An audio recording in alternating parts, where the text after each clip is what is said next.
Cathay घलो कि महको तो ऐसे महको कि बाहरों को होश आ जाए, महको तो ऐसे महको कि बाहरों को होश आ जाए, और ताली बजानी है तो ऐसे बजाओ कि कलाकारों को जोश आ जाए।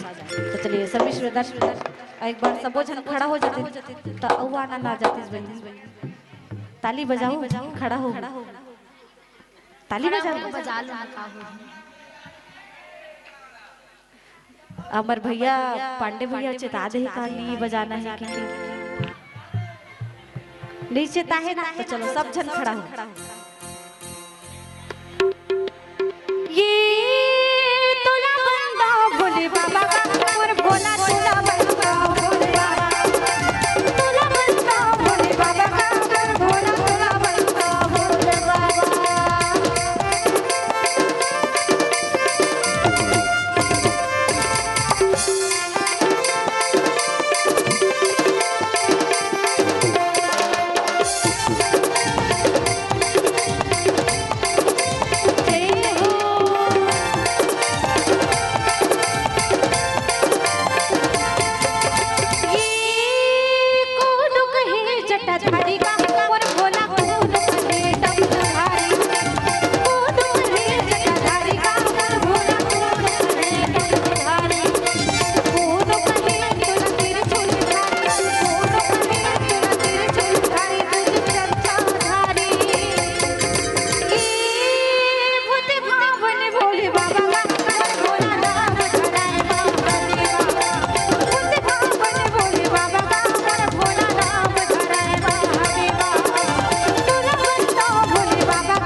अगर आपको हमारा ये वीडियो पसंद आया हो तो लाइक, कमेंट और सब्सक्राइब ज़रूर कीजिए।